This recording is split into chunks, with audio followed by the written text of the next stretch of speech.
At the will reading, my parents gave my sister $10 million and told me to go earn my own. Then Grandpa's lawyer stood up and read a secret he kept just for me. My dad started screaming. I'm Alyssa, 24 years old, and I grew up in a spacious two-story house in the northern suburbs of New York State, with a backyard big enough to host weekend barbecues. From the outside looking in, everyone thought our family was the picture of perfection. Successful parents, 2 lovely daughters, a fluffy dog named Cooper, and a brand new SUV parked out front.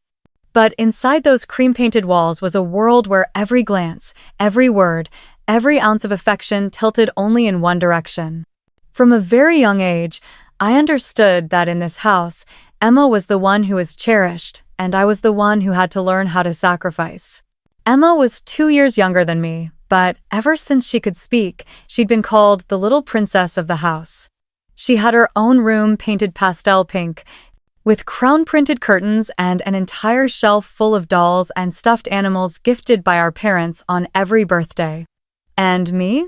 My room was half the size, painted a dull gray, and held nothing more than a single bed, an old desk, and a bookshelf I'd repainted with watercolor back in 3rd grade.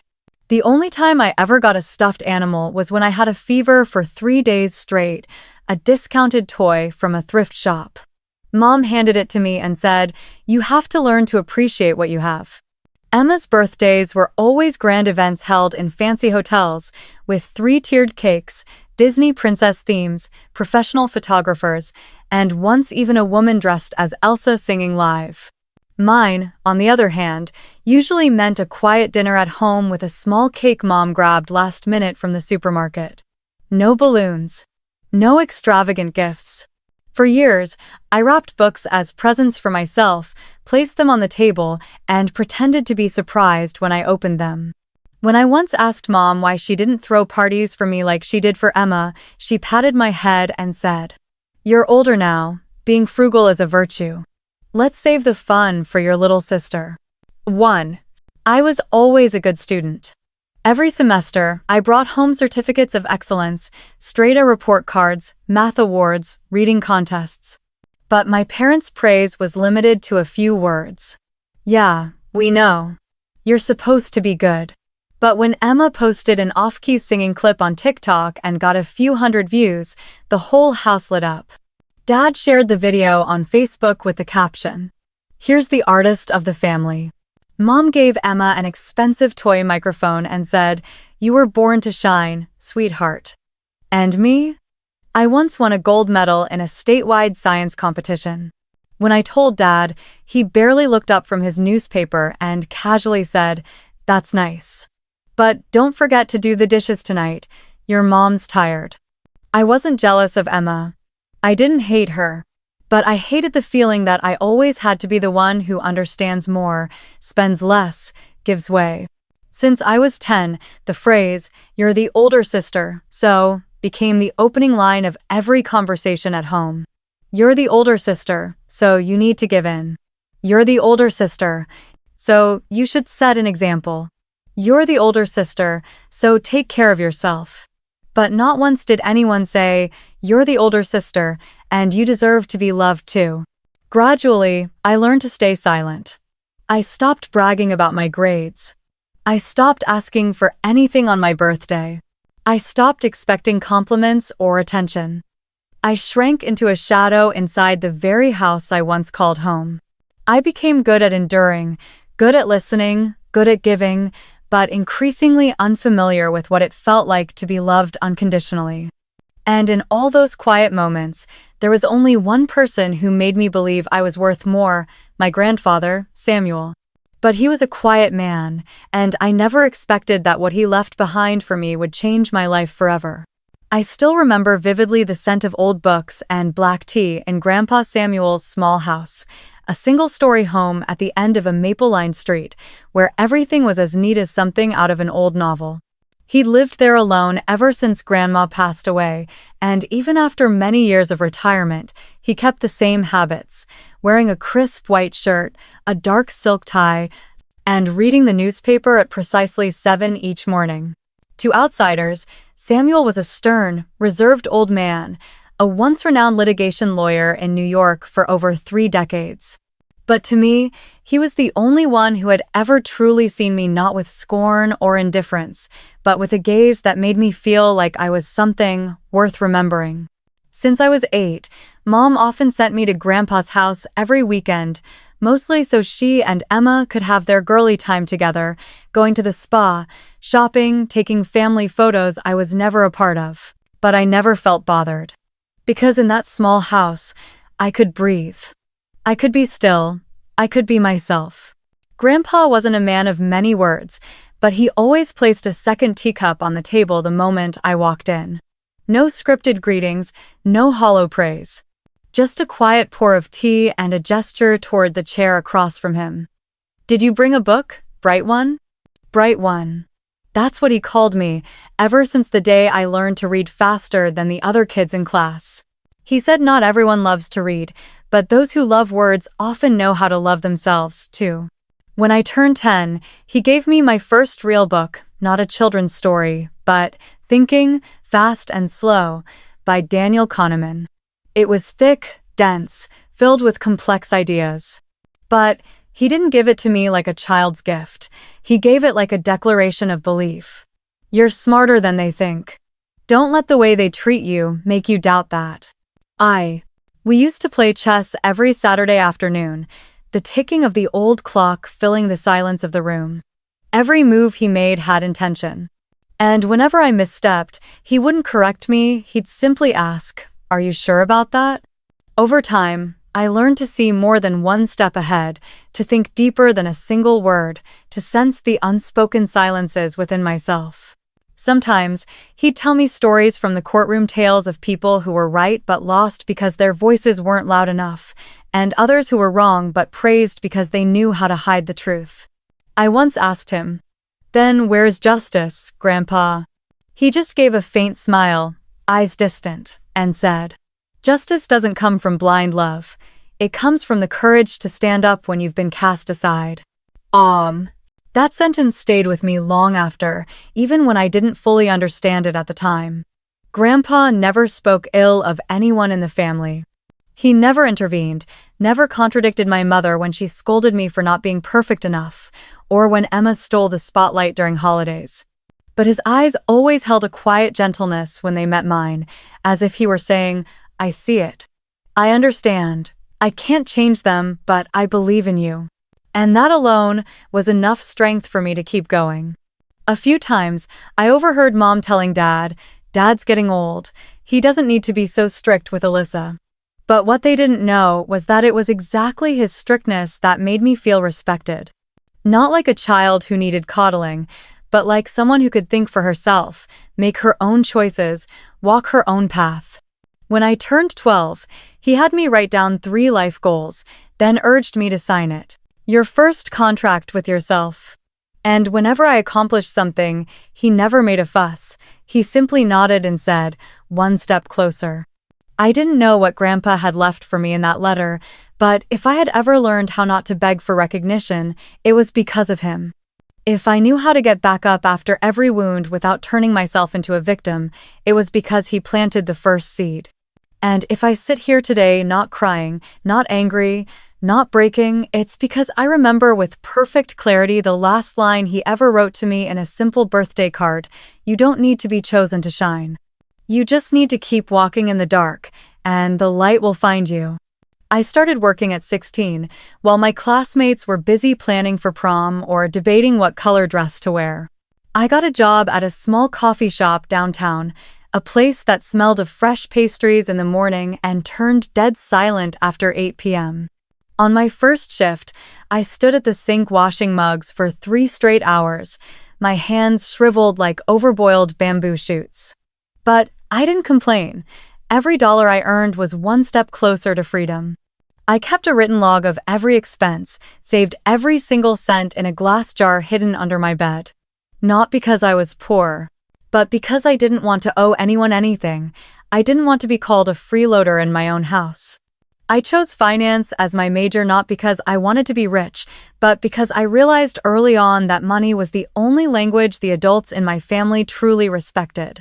My father, a mid-level manager at an interior design firm, always believed women should study feminine things, things that made them easier to marry off.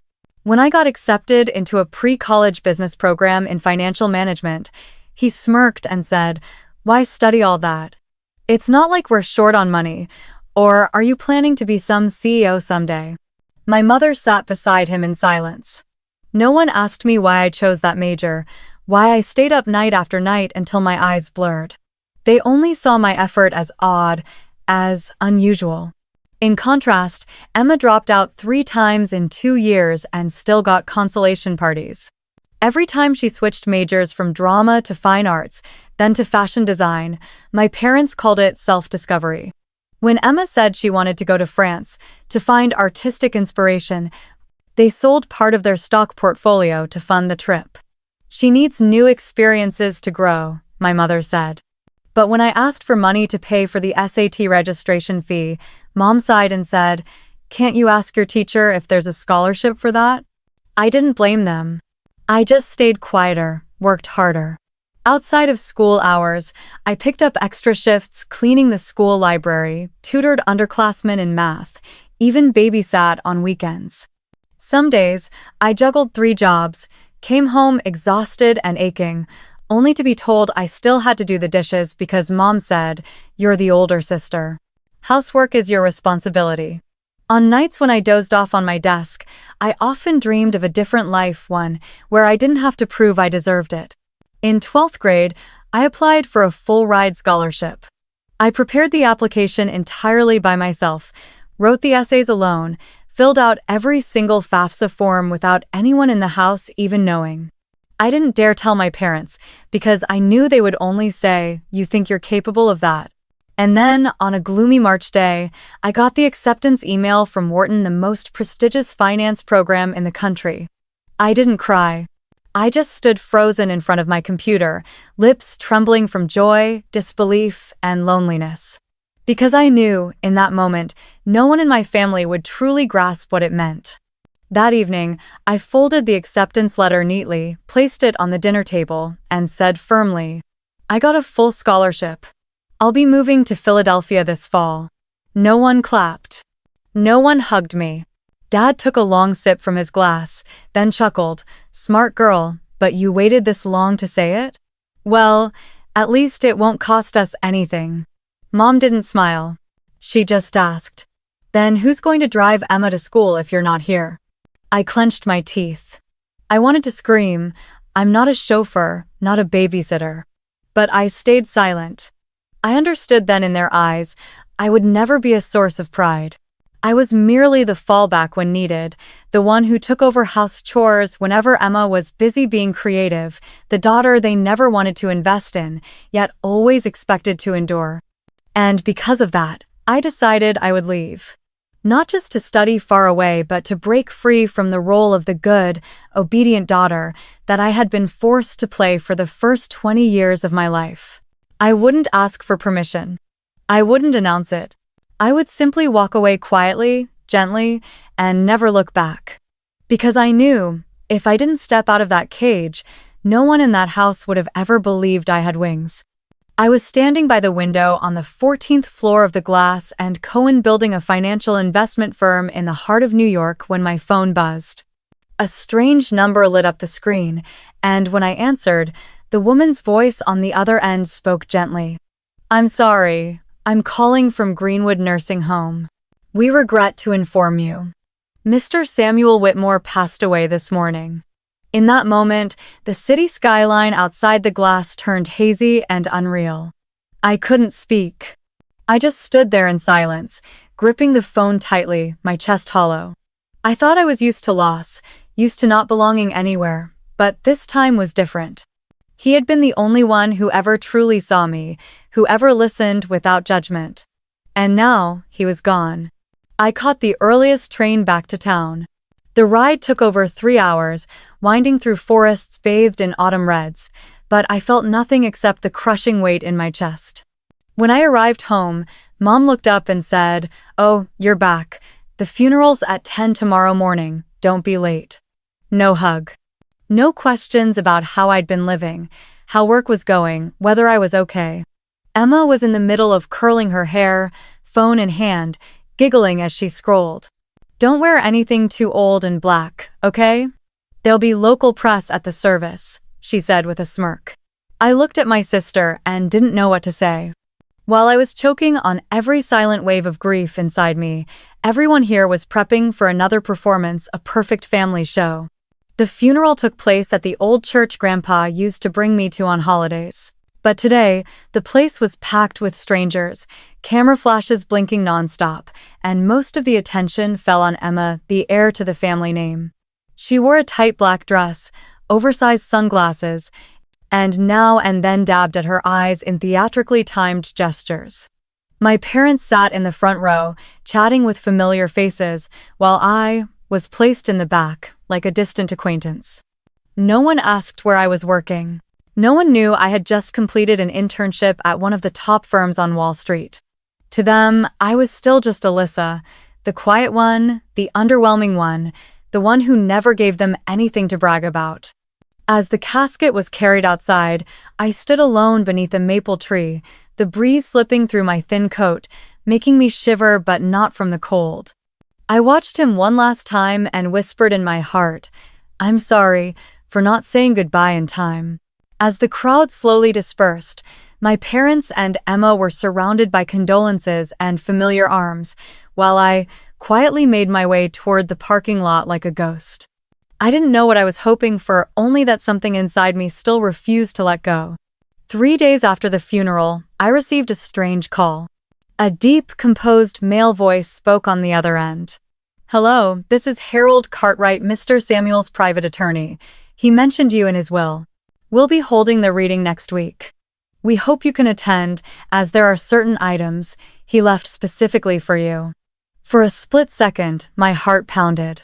A part of me wanted to believe that he hadn't forgotten me, that even if the rest of the world had erased me from the family portrait, he had still left a period, a mark just for me.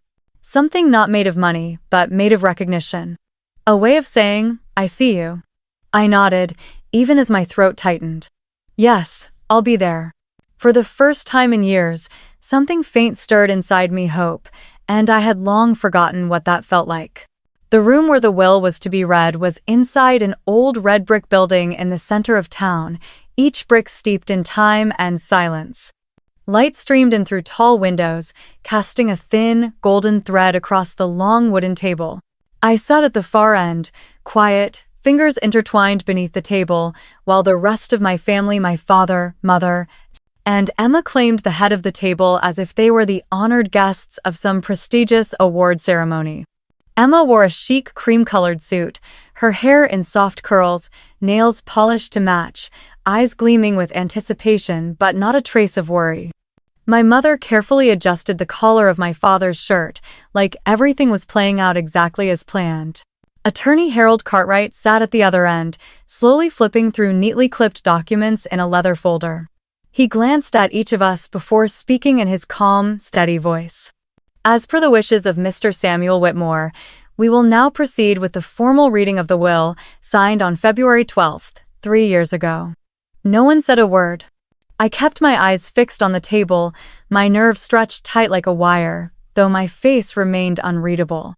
I didn't expect much. I only hoped for something, anything, to prove I wasn't invisible in his final memories. First, Harold began. Mr. Samuel bequeaths his entire lakeside estate in Vermont, along with all personal memorabilia, artwork, and the antique jewelry collection, to his granddaughter, Emma Whitmore.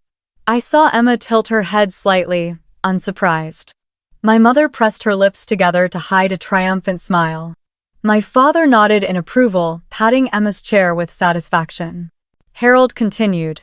In addition, the investment portfolio valued at $10 million will be transferred in full to Miss Emma. A small sound escaped. I wasn't sure if it came from me or from deep inside my chest. I looked over at Emma. She raised an eyebrow and glanced back at me with a look that was calm, detached, but unmistakably proud. The look of someone who had won a race I was never even allowed to start. Next, Harold said, his voice dropping slightly. To the second granddaughter, Alyssa Whitmore.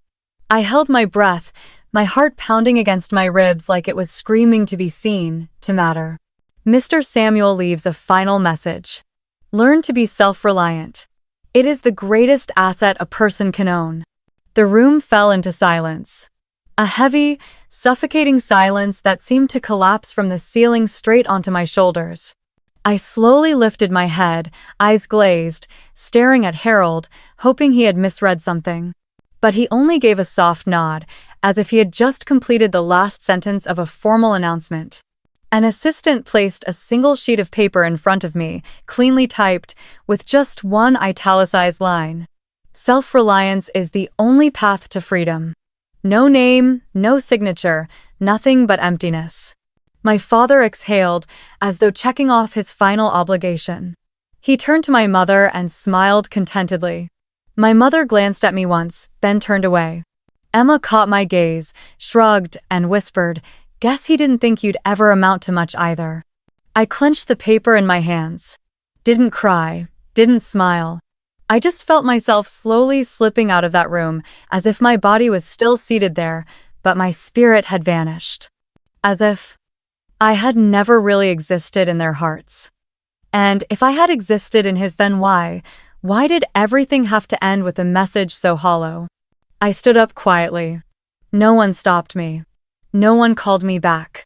But just as I turned to leave, that voice rang out from the far end of the room, from a shadowed corner no one had paid attention to. "Please wait a moment," the man said, his tone calm but carrying the weight of something unfinished. "There's one part that hasn't been announced, a part Mr. Samuel kept private, and it's meant for Miss Alyssa only." The entire room seemed to freeze. My father jerked his head around. Emma blinked. And me. I stood still, but my heart had started to beat again. Not out of hope, but because for the first time that day, I heard my name spoken not as a rejection but as a return of something that had been denied for far too long. All eyes in the room turned toward Harold as he gently pushed back his leather chair and stood, a sealed envelope in his hand.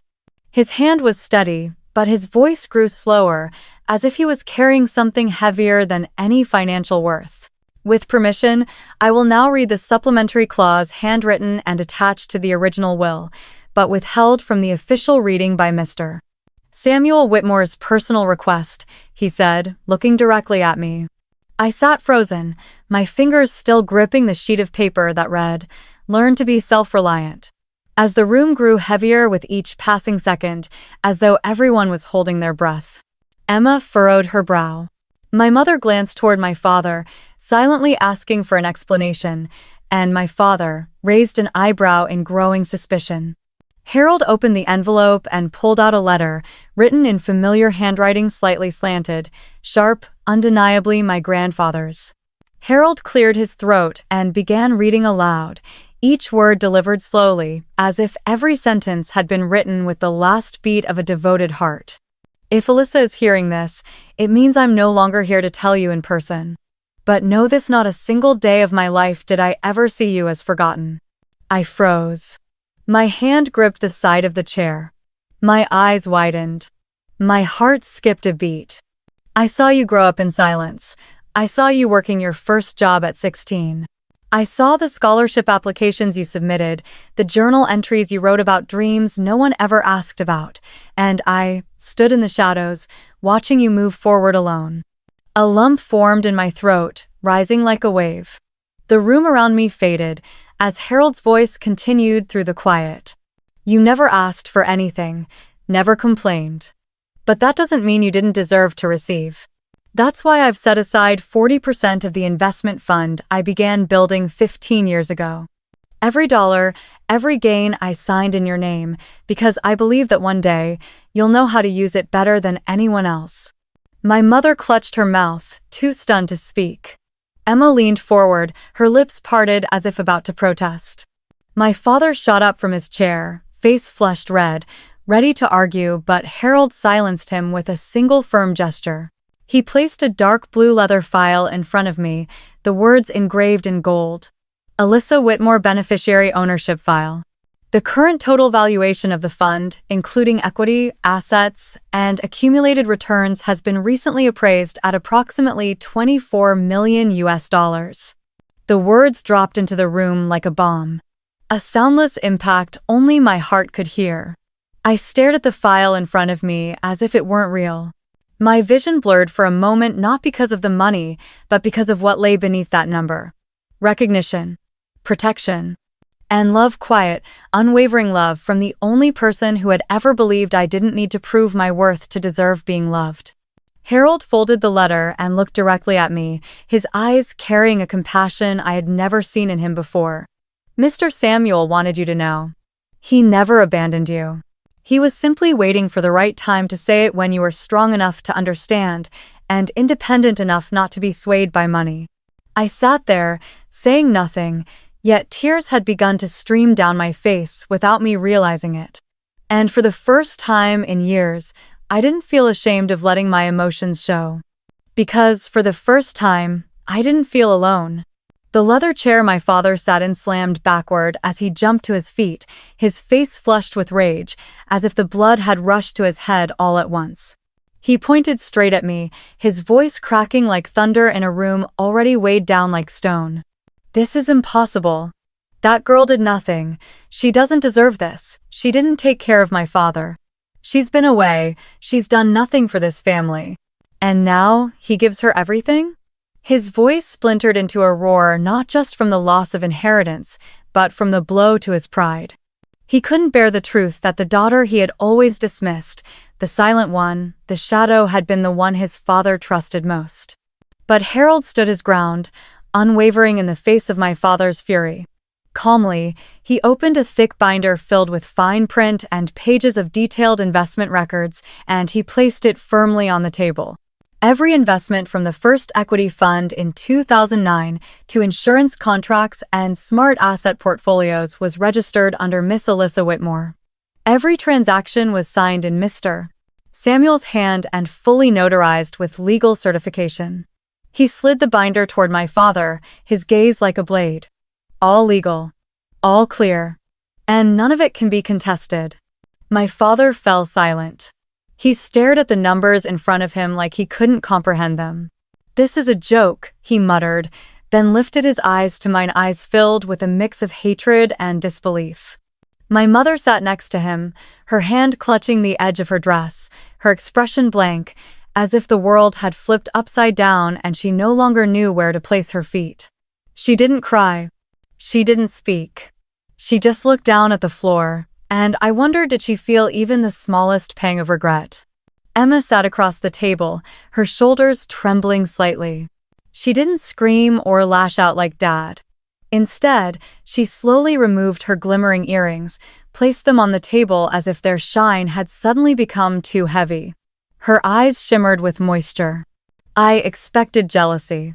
I expected arrogant fury. But what I heard was a small, fragile question, soft, like a child lost in a crowd. "Why did he choose you?" I turned to look at Emma. For the first time in years, I saw her not with resentment or pain, but with something quieter. Distance. As if two worlds that once shared a childhood had drifted so far apart, there was no path back. I took a deep breath, looked her in the eyes, and answered, my voice soft but firm. "Maybe because he saw you as a princess, but he knew I was a warrior." My mother looked to my father, her fingers tightening around her handbag, her face pale. Emma remained still, her eyes wide, as if trying to grasp something that had already slipped away. No one else spoke. There were no more arguments to make. And me? I simply stood. No gloating. No shouting. No need to declare any victory. I gently picked up the folder in front of me and then placed it back on the table. My voice came out low and steady, as if it had been waiting inside me for years.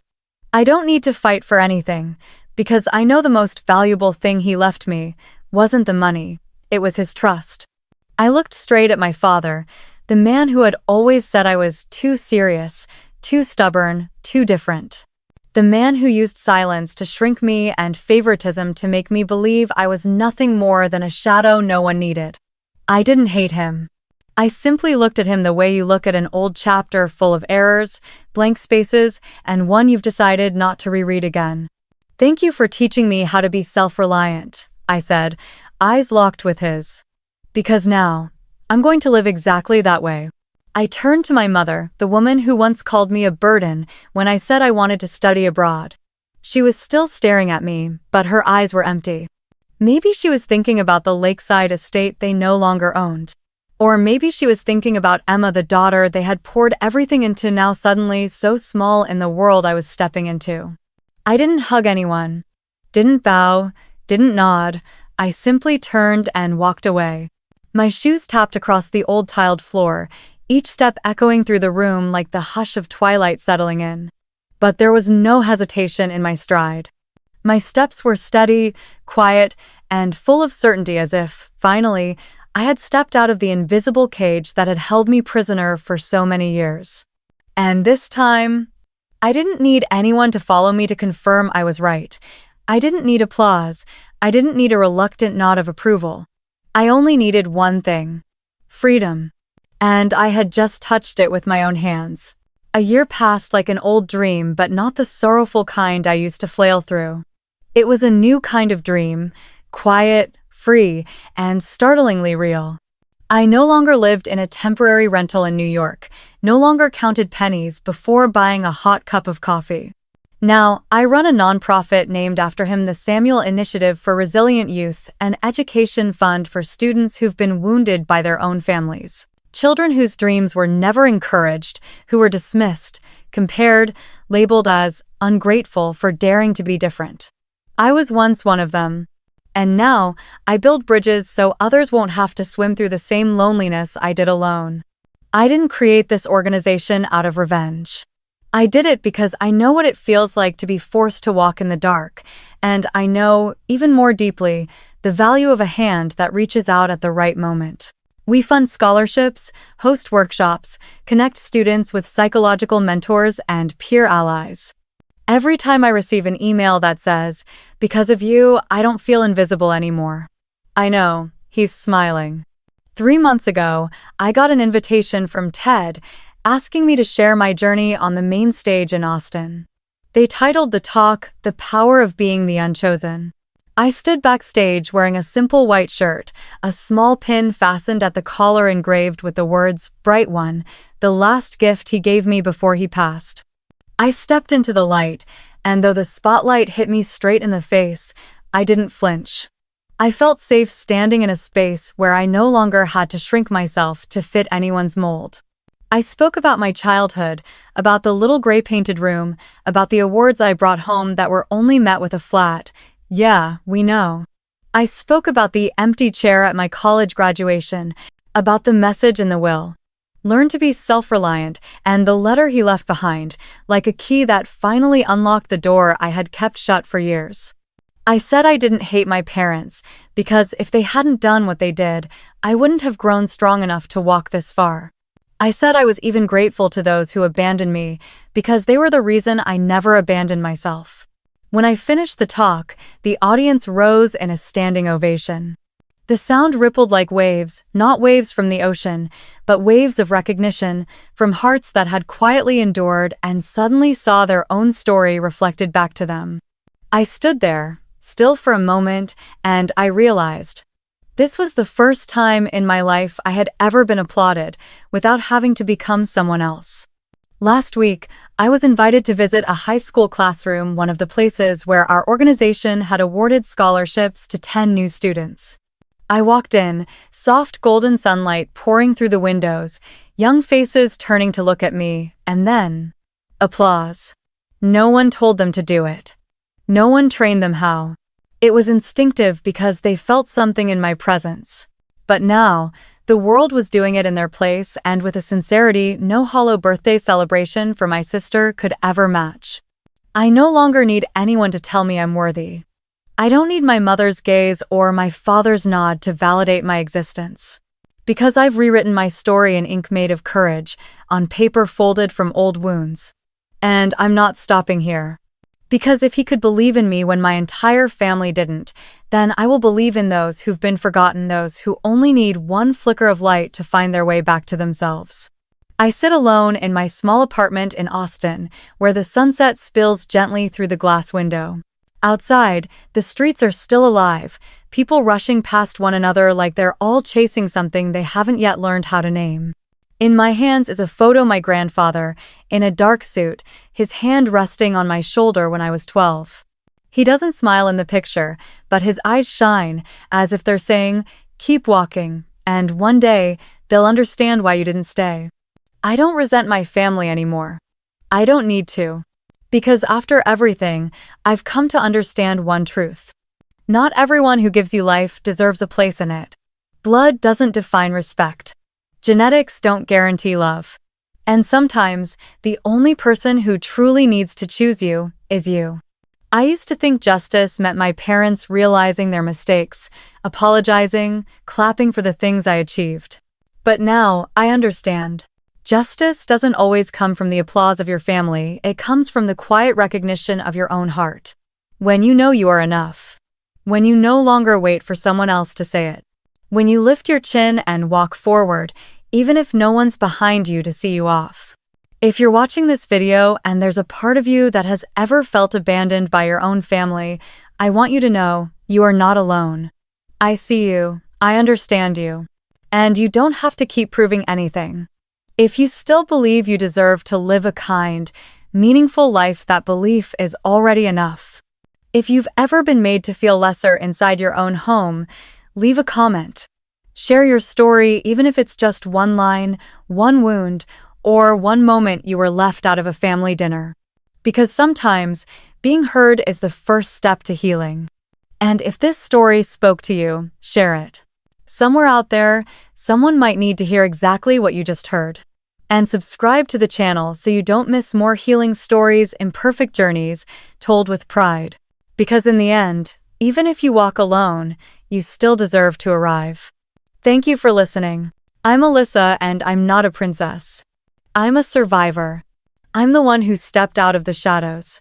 And I chose myself.